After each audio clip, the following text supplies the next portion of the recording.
Hi, everybody. Welcome back to Talk with TQ. And as always, I like to bring the most interesting people to you that I can find on the planet. Today, I'm so happy to have someone that's in my neighborhood where I live and where I work. His name is Patrick Conlon. He's the owner of Speakeasy Tattoo. And I'm really fascinated with that tattoos. Being someone that doesn't have any, I do appreciate the artistry of tattooing. I really enjoy it a lot. I've sort of been walking by his store for a while and thinking, wow, wouldn't it be great to talk to Patrick and let you guys meet him? And here he is. Welcome, Patrick. I'm so glad that you're here. Hi. Thanks for having me very much. Yeah, it's my pleasure. Now, I did a little bit of background check on you, and I found out that you're really from the West Coast. Well, I lived out there for about 9 years. Okay. I'm originally from Connecticut. Oh, okay. I just saw something that was called Everlasting Tattoo. Yeah, Everlasting Tattoo was the last tattoo shop I worked at in San Francisco. It was a wonderful place, a great crew, very, very talented and well-renowned, particularly on the West Coast. When my ex-wife and I decided to move, we needed to find a place where we can afford a house. And out around San Francisco Bay Area, it was pretty darn expensive. So we decided to move back to Connecticut with my folks. And from there, we both got jobs and commuted to New York. And that was only a few months until we decided to find a house in Tarrytown. And from there, we spent a couple of years there to find a house that we can buy. And that was in Peekskill. So here we are.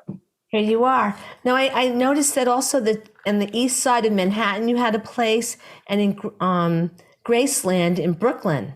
Oh, correct. That was, I didn't own the place. I worked there as well. That was where I was commuting from Tarrytown and Peekskill down to Brooklyn. And also East Side Inc., which is still around. That's in Manhattan on 2nd Avenue. And I worked there for about 12 years before I opened up my own shop here in Peekskill. You sound very experienced. 30 years.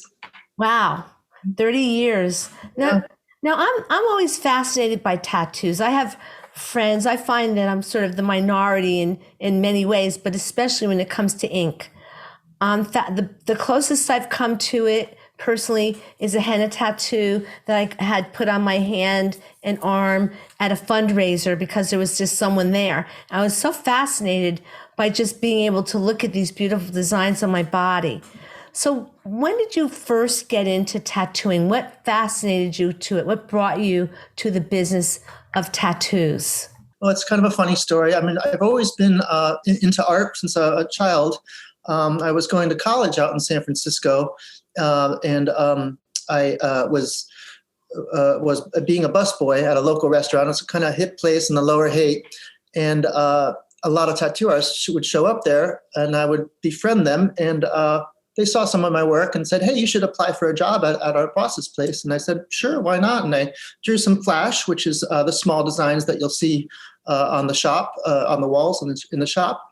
And the boss said, yeah, I'll hire you, I'll train you. And I kind of just fell into it. And before long, I was making money and I quit my busboy job and here I am again. Ah, there you are. Yeah. So you sound like you're really into the art of it. I'll tell you that I'm very fascinated by it.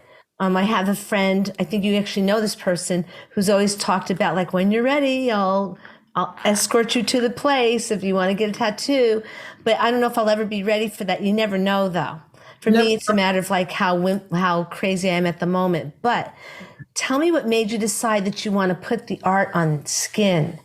You know, I'm very fascinated by the whole idea of it. Well, yeah, we share that fascination because most of my friends and colleagues that are good tattoo artists are artists themselves in general. So I never say I'm a tattoo artist. I say I'm an artist first. So skin is one medium, canvas, I do pen and ink, I sculpt sometimes, and most of the people I know do the same thing. We all create art for the sake of art. And tattooing is just part of it. And many times it gets a little commercial where people are giving us our ideas, which is my shop's specialty. We do custom work. So people give us their ideas and when we realize it and draw it for them. And more often than not, they're like, that's great. And no one else has it. So that's what we do. So what is it like to actually have someone come in and they're just offering you their body as a canvas, or actually you're using their body as a canvas because that's what they want you to do. I'm trying to understand the mindset Mhm. of putting something permanent on your body. Mhm. I love going to the gym. When I did go, that was my motivation for going, because I felt like I was going into an art gallery. Yeah, yeah, that's it's common these days too. It certainly has become more popular over the decades.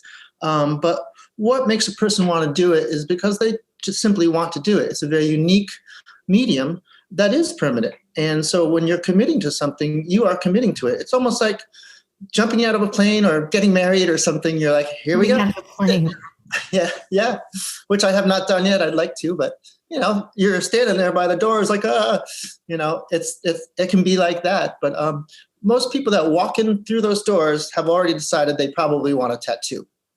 So it's probably wanted, a tattoo, Oh, yeah. probably being the operative word, or wanted being the operative word here. Yeah, yeah. Well, they certainly.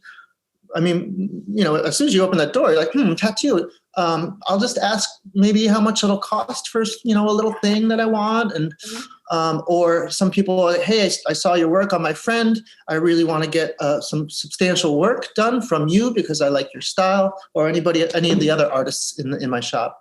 So I noticed you have a number of artists, and you show a little hint of their work there.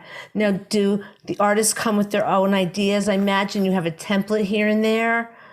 Well, yeah, try to cultivate everyone's style, and we try to match up the customer with that style too. So some artists are really good at hyperrealism. Some artists are good at American classic style. A few of us are just illustrators, so we can draw pretty much anything. So we try to match the people up with that. So yes, they come with their own ideas. And more often than not, people come in with their ideas, and it's usually photos of other people's tattoos. And we strongly encourage that we make it original. So we're not copying somebody else's tattoo. Oh, okay. So that brings me to my other question, which I'm always a little curious about, because I've studied some intellectual property law. So once you put that tattoo on somebody, a design, who actually owns the design? I mean, They, you walk out with this design, and it's their intellectual property. How does that work? Are there any implications there? well, it's a service. It's not necessarily a product. So it is on them. There's nothing we can do and say, hey, that's my artwork.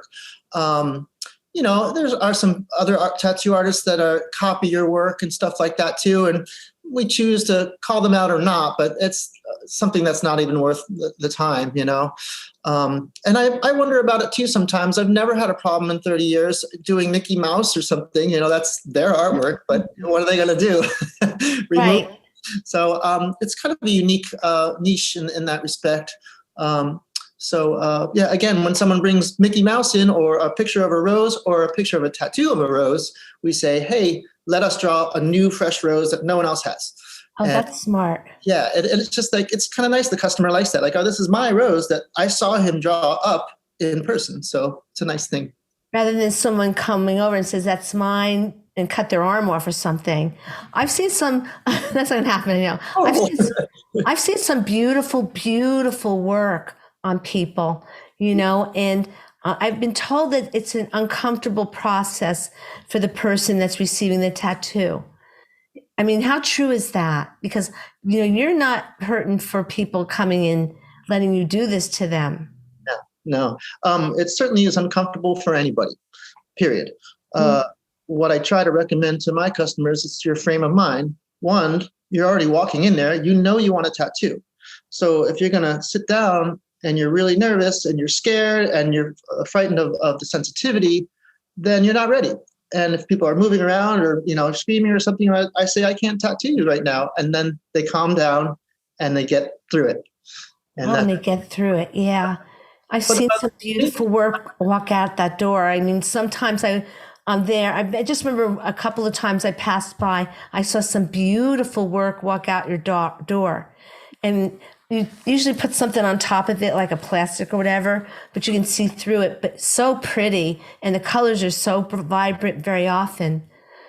So what do you do if someone comes in and they want to put somebody's name on them that's not theirs? Oh, well, more often than not, it's usually a family member. So we do names all the time. Okay. We don't, it's not really common that you'll get your, your spouse's name or your girlfriend or boyfriend's name. It's not that common because it's a little taboo. You never know what's going to happen. But it's your baby or perhaps someone that's deceased. It's kind of a nice marker for people. It's a nice reminder. I know someone who put a date on their arm, which was the date of their father's birthday, which I thought was really, really nice. Those kinds of things. Symbolize sometimes every month has a flower, every month has a stone. So sometimes we kind of use symbolism and a date and stuff like that. So we customize it according to what they want. So it's not so obvious. Why do you think it's become so popular? Like, what's because you're really in there, you're in this business. Mm-hmm. And what I've noticed is it's become more and more popular. People that are inkless are really the anomaly. Mm-hmm. It's like you're the oddball because you have no ink. That's what I've found that has been going on in years. Well, in the 30 years I've been doing it, I noticed it when I started tattooing.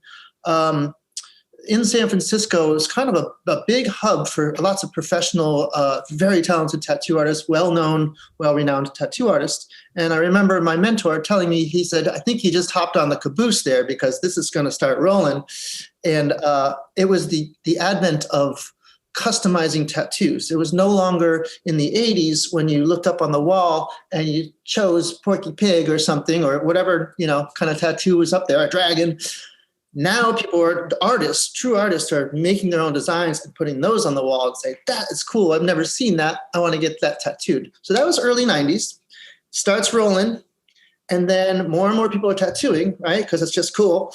And then those television shows came out. What is it? Ink Master came out. And so now people had access to watch it and see how it's being done.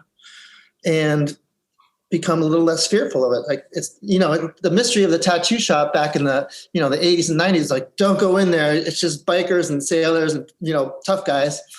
No longer the case. What's wrong with bikers and sailors and tough guys? Sounds good to me. What's wrong with that? Mike's the tough guy, but no, I have a motorcycle too. There's nothing wrong with it too, but there is a stigma. There has been a stigma about it. And that is fading fast because I tattoo lots of different people. Some of our first timers we've tattooed have been 88, 90 years old, first tattoo. Wow, 80, 90 years old. Yeah, that's my oldest. How do they respond to that when they're on that table? Oh, well, wow, 80, 90 years old. Well, figure they've been through a lot of other stuff going on. So a little bit of a sensitivity on their skin for a short time is no big deal for them. At least that's my experience. So they handled it quite well.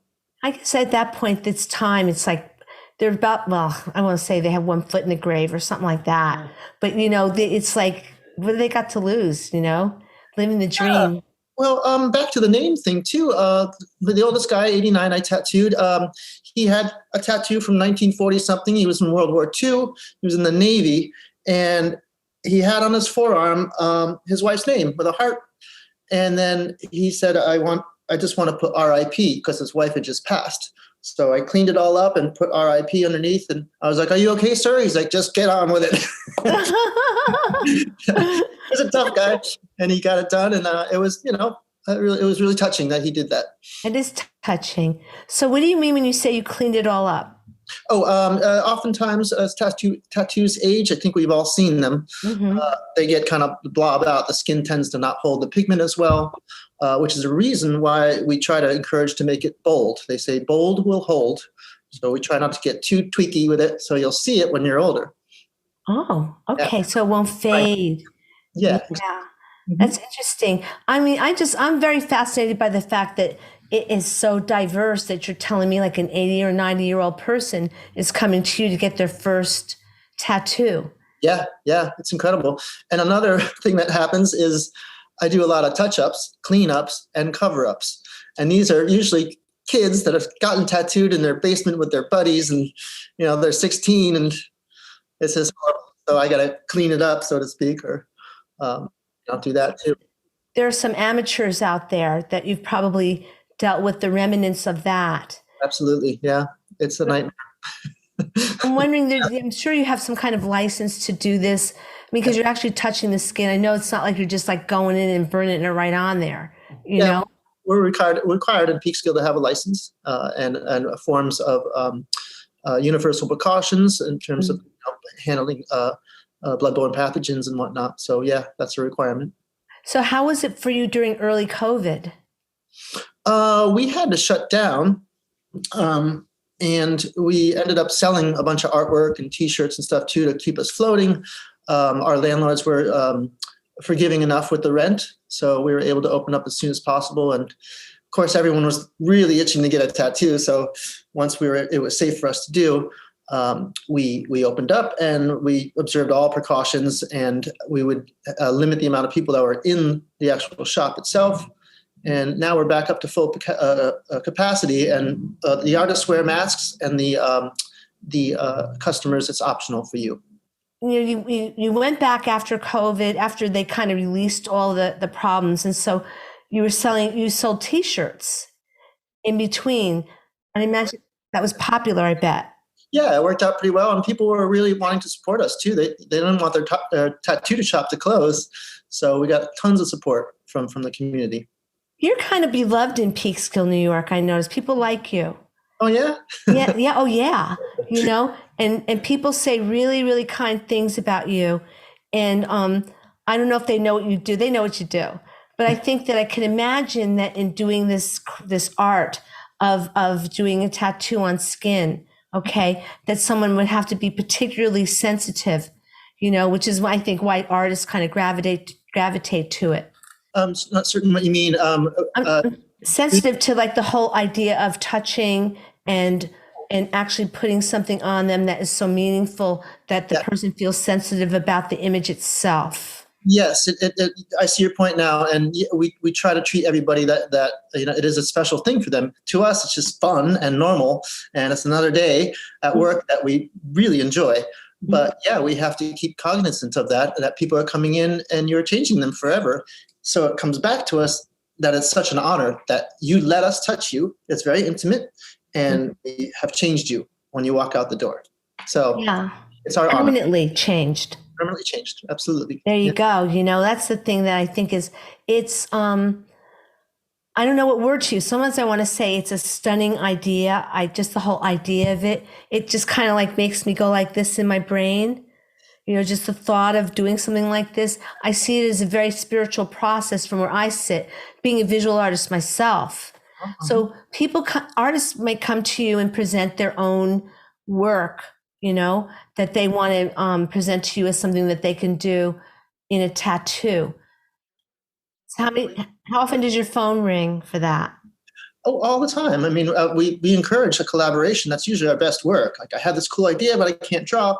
I can draw, so let me try to realize your idea. And sometimes it takes a couple tries, and that's it. And then we figure it out, and it's really fun. But to go back to what you were talking about earlier, you have to remember tattoo is a spiritual thing. It's a very ancient form of art, one of the earliest. And many cultures around the world view tattooing as something very sacred. It's a language. It's a visual language. So that carries through all the time. So when you get a tattoo, it's a visual language. Here's your heart with mom.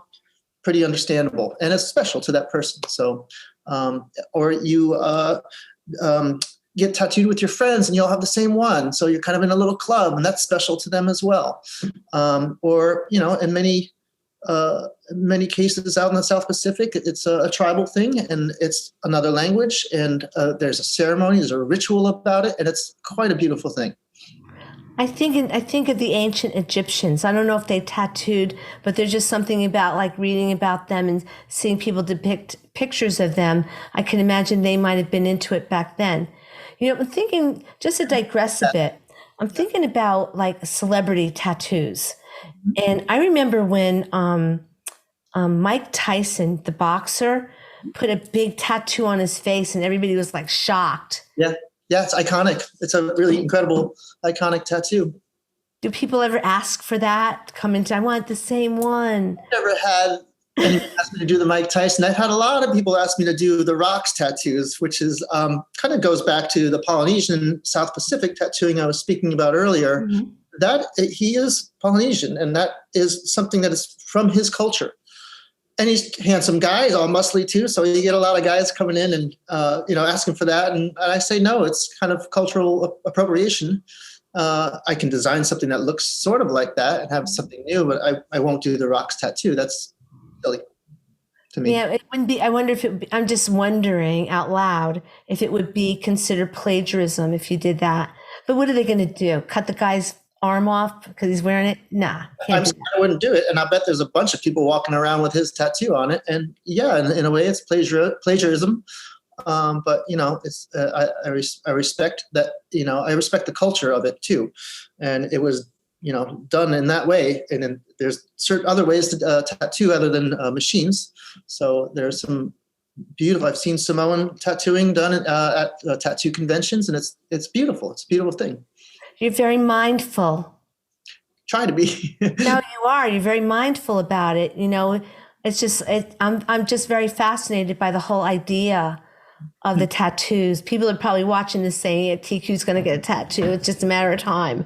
I don't know. It might be. No, I don't like the pain. Whatever. I'm not going to commit. That's my favorite. That's my final answer. The biggest cause for people not getting tattooed is they don't know what they want. There's a lot of people like, I want a tattoo, but I'm not sure what to do. Can you help me? And I'm like, I don't know who you are. And I just talk to them like, what's special to you? That usually helps if it's something that has meaning. Many people come in and say, oh, that's a funny design. I want to get that just for the heck of it. Many people do that. Okay, so there's all kinds of things. You just said everything. And I see that you're very open-minded and free-flowing. So I imagine somebody that comes in like with virgin skin, they should feel comfortable with you. I can imagine that for sure. That works in my shop. Absolutely. Yeah, that is our goal. Our main mission is to make sure the customer walks out happy with their tattoo, because that generates more business for us too. But we really, really enjoy our jobs. It's not like, oh, I'm going to go in and make a bunch of money. We're like, I can't wait to get to work because I get to draw, or so-and-so's coming in. We all know the customer because they keep coming back and, hey, how you doing? And it's really a very nice environment. And all of my employees are the same way. So I guess when people come in there, they have to kind of sign a release and all that kind of stuff. I want to get into that. That's like just, no brainer as far as I'm concerned. Yeah, that's like going to the dentist or something. So what are your plans? Like, because we're kind of at a certain part of the year. For a lot of people right now, it's actually a new year. I can imagine, okay, that at the beginning of the year, people are thinking at the end of the year, I wonder, like, what is your heavy season? Do people come in after the first of the year and they're going to finally get that ink, that design? Yeah, yes. Your intuition is correct. We are seasonal. Usually our busiest time of the year is springtime, because everybody wants to get ready for, t-shirts or the beach and looking good. And during the holiday seasons, we sell a lot of gift certificates. And then in January, we see people coming in and making appointments. I got this gift certificate. I'm ready. I've always wanted a tattoo. So that's pretty fun. And then summertime kind of winds down a little bit because people are at the beach, and so are we. So, we want to have fun then too. So usually it's spring and fall are our busiest seasons. Okay, that actually makes a lot of sense. Yeah. Now, I'm going to ask you, how long does it take, let's say, if someone wanted to have like a flower on their shoulder or some kind of design, very simple, how long would that take to do? Well, definitely it comes down to size and detail. So obviously the bigger the tattoo, the more time it will take. The smaller ones are not too long at all. So, usually like a small rose around that size is probably somewhere around maybe half hour, 45 minutes tops. Oh, that's fast. Yeah, but they're small, so you're just kind of going in there and doing the outline and fill it in. It's like a coloring book. Okay. So if I like that one, then I'll get the battleship on my back after. Yeah. If I get you can do it. We'll take care of you. I always wondered about that also, like in people like in the service, they get out of the service.